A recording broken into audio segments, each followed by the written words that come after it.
ना इधर ना उधर, सीधे मुद्दे पर नजर। और क्या है आज की खबर, आप देखना शुरू कर चुके हैं न्यूज़ 18 पुनीत के साथ।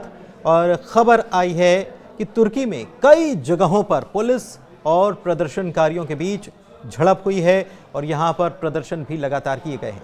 इधर आंसू गैस के गोले समेत मिर्च स्प्रे भी छोड़ा गया है प्रदर्शनकारियों को काबू में करने के लिए, लेकिन प्रदर्शन जो है वो लगातार जारी है। मामला क्या है, क्यों आखिर ये प्रदर्शन हुआ और कई जगहों पर पुलिस और प्रदर्शनकारियों के बीच ये झड़प की खबर क्यों निकलकर सामने आ रही है? पहले ये कुछ तस्वीरें हम आपको दिखाते हैं, इन तस्वीरों को देखिए और उसके बाद आपको पूरी खबर बताते हैं कि तुर्की में आखिरकार ये क्या हो रहा है और क्या ये सत्ता पलट होने वाला है और उसके पहले की ये तस्वीरें निकलकर सामने आ रही हैं क्या?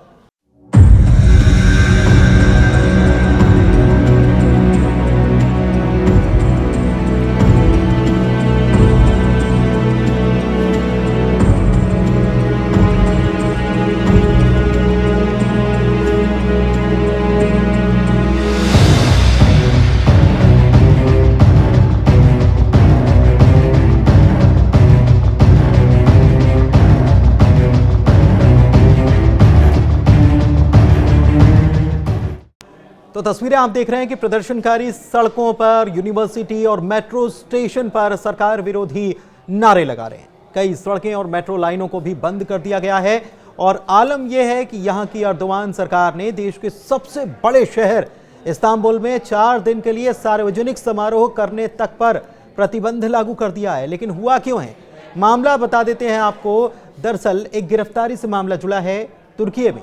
इस्तांबुल के मेयर और विपक्षी नेता इकरम इमामुल की गिरफ्तारी के बाद राष्ट्रपति एर्दोगन के खिलाफ सबसे बड़ा विरोध प्रदर्शन शुरू हो चुका है। और इसे आप इस तरीके से समझिए कि कुल 81 प्रांत हैं, उनमें से 55 में इस प्रकार के विरोध प्रदर्शन, आंदोलन कह लीजिए, वो चल रहा है।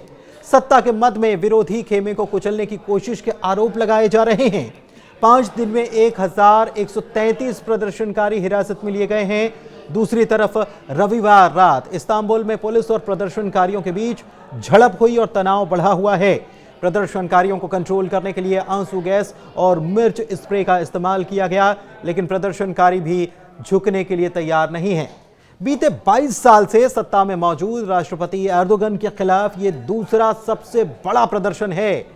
पहले 2013 में एर्दोगन के खिलाफ गेजी में सबसे बड़ा विरोध प्रदर्शन हुआ और इसे इस बात से समझा जा सकता है कि तुर्की के 81 प्रांतों में से 55 प्रांत यानी कि 2/3 से ज्यादा हिस्से में विरोध के लिए रैलियां हो रही हैं। दूसरी तरफ सरकार इस कोशिश में लगी है कि आवाज उठाने वालों पर एक्शन लिया जाए। खबर यह भी है कि सरकार ने यहां पर ऑनलाइन प्लेटफॉर्म एक्स, जो कि पहले ट्विटर था, उससे 700 से ज्यादा अकाउंट को बंद करने के लिए कह दिया है। रविवार को लगातार इस्तांबुल के सिटी हॉल के बाहर प्रदर्शनकारी जमा हुए और इन्हें संबोधित करते हुए इकरम इमामुलू की पत्नी दिलेक काया इमामुलू ने अधिकारियों को चेतावनी दी है और ये कह दिया है कि आप दबाने की कोशिश करेंगे तो हम दबने वाले नहीं हैं, बल्कि अधिकारियों को इसका खामियाजा भुगतना पड़ेगा।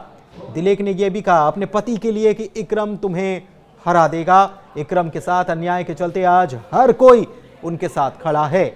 आपको बता दें कि इमामुलू इकरम, जो कि 54 साल के हैं, आधुनिक तुर्की के निर्माता मुस्तफा कमाल पाशा की पार्टी रिपब्लिकन पीपल पार्टी यानी कि CHP के नेता हैं। 23 मार्च को राष्ट्रपति उम्मीदवार उन्हें बनाया जाना था, लेकिन इसके पहले भ्रष्टाचार और एक आतंकी संगठन की मदद करने के आरोप लगाते हुए उनकी गिरफ्तारी कर ली गई। इतना ही नहीं, उनकी डिग्री को भी अमान्य घोषित कर दिया गया। आरोप क्या है, पहले यह समझ लीजिए। इमामुलू पर यह भी जानिए कि मामला क्या है।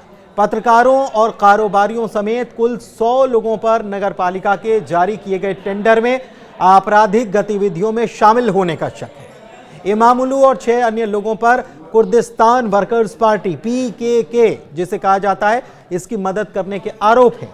तुर्की इसे आतंकवादी संगठन मानता है। इमामुलू की पार्टी CHP ने इस गिरफ्तारी की निंदा की है और इसे अगले राष्ट्रपति के खिलाफ तख्ता पलट बता दिया। मुख्य विपक्षी दल रिपब्लिकन पीपल्स पार्टी यानी कि CHP है, जिसके नेता ओजगुर ओजल ने विपक्षी दलों से एकजुट होने की अपील कर दी है कि आओ हम सब एकजुट हो जाएं। उन्होंने कहा है कि गिरफ्तारी के बाद भी इमामुल्लू को राष्ट्रपति उम्मीदवार उनकी पार्टी बनाएगी। लेकिन इमामुल्लू की गिरफ्तारी के बाद सोशल मीडिया पर लोगों ने विपक्षी पार्टी से राष्ट्रपति चुनाव का बहिष्कार करने की अपील कर दी है और कहा है कि देश में अब निष्पक्ष और लोकतांत्रिक तरीके से चुनाव संभव ही नहीं है। एर्दोगान की सरकार में यह नहीं हो सकता, ये लोगों की प्रतिक्रिया आ रही है। तुर्की सरकार ने विपक्ष के सभी आरोपों को खारिज किया है और कहा है कि देश की न्यायपालिका पूरी तरह से स्वतंत्र रूप से काम कर रही है और इंसाफ जो है वो होकर रहेगा। इमामुल्लू की गिरफ्तारी से पहले इस्तांबुल यूनिवर्सिटी ने उनकी डिग्री को रद्द किया। इस खबर को समझिए जरा, इससे उनकी उम्मीदवारी संदेह में पड़ गई है। वहां पर एक डिग्री की जरूरत होती है अगर आप चुनाव लड़ रहे हैं। ऐसा नहीं कि जैसा हिंदुस्तान में होता है कि कोई अगर अनपढ़ भी है वो भी चुनाव लड़ सकता है, लेकिन तुर्की में ऐसा नहीं है। तुर्की के संविधान ये कहता है कि राष्ट्रपति बनने के लिए उम्मीदवार का हायर एजुकेशन पूरा करना जरूरी है। अगर अदालत अपना फैसला नहीं बदलती तो उन्हें राष्ट्रपति चुनाव लड़ने से रोक दिया जाएगा, क्योंकि उनकी डिग्री को अमान्य घोषित कर दिया गया है। इमामुल्लू के बारे में यह भी जान लीजिए कि 43 साल की उम्र में उन्होंने राजनीति में कदम रखा था। 2019 तक तो देश में उनकी कोई ज्यादा चर्चा भी नहीं थी। 2019 में उन्होंने इस्तांबुल मेयर चुनाव लड़ा और एर्दोगान का समर्थन वाले उम्मीदवार जो हैं उनको हराया और इसके बाद वो बड़े मशहूर हो गए। इस चुनाव में 41 लाख वोट हासिल हुए और 13,000 वोटों से उन्होंने जीत हासिल की। 1 महीने से भी कम वक्त तक वो मेयर रह पाए थे। अनियमितता के आरोप लगाए गए और उसके बाद चुनाव अधिकारियों ने इस चुनाव को ही रद्द कर दिया, उन्हें पद से हटा दिया गया है। फिर से चुनाव कराने के आदेश हुए, फिर से चुनाव हुए, 2019 में ही हुए और 2019 में ही चुनाव जो हुए इसमें फिर से उन्होंने अपने विरोधी उम्मीदवार को 8 लाख वोटों से हरा दिया। उनकी जीत ने उन्हें राष्ट्रीय और अंतर्राष्ट्रीय स्तर पर पहचान भी दिला दी। इसके बाद साल 2024 में फिर से चुनाव हुआ, इस्तांबुल मेयर चुनाव हुआ और एक बार फिर से एर्दोगान समर्थक उम्मीदवार को हराकर वो मेयर चुन लिए गए। यानी कि 3 बार उन्होंने चुनाव जीता और एर्दोगान समर्थक उम्मीदवार को हराया। लगातार तीसरी बार हराने के बाद इमामुल्लू के लिए यह बड़ी उपलब्धि के तौर पर देखा गया और वो पूरे देश में बड़े चर्चित चेहरे हो गए। कई राजनीति के जानकार इसे एर्दोगान की अब तक की सबसे बड़ी और बुरी हार भी कहते नजर आए। इस्तांबुल दरअसल वो जगह है जहां पर एर्दोगान खुद बड़े हुए, पहली बार मेयर बने। उनकी पार्टी के उम्मीदवार की यहां से हार हो जाना बहुत बड़ा झटका है। इमामुल्लू की जीत के बाद उन्हें अगला राष्ट्रपति भी माना जा रहा है। दरअसल तुर्की में साल 2023 में राष्ट्रपति चुनाव हुए थे और इसमें एर्दोगान को लगातार तीसरी बार जीत भी हासिल हुई और अब जो चुनाव होना है, चूंकि वहां पर भी 5 साल में ही होता है, तो अगला चुनाव 2028 में होना है। और देश का संविधान क्या कहता है? देश का संविधान यह कहता है कि कोई भी चौथी दफा राष्ट्रपति नहीं बन सकता। हालांकि आलोचक ये भी कहते हैं कि एर्दोगान ने एक कार्यकाल को पाने के लिए संविधान में बदलाव कर दिया था, तो वो बदलाव कर सकते हैं। इसके लिए देश में समय से पहले भी चुनाव हो सकते हैं, ऐसा भी माना जा रहा है। तो फिलहाल तुर्की में स्थिति यही है कि लगातार प्रदर्शन हो रहा है और प्रदर्शन के बीच यहाँ की स्थिति को काबू में करने के लिए सरकार को काफी मेहनत भी करनी पड़ रही है, लेकिन खबरें जो आ रही है वो सरकार की किरकिरी भी करा रही है। इस वीडियो में इतना ही, मुझे दीजिए इजाजत, धन्यवाद।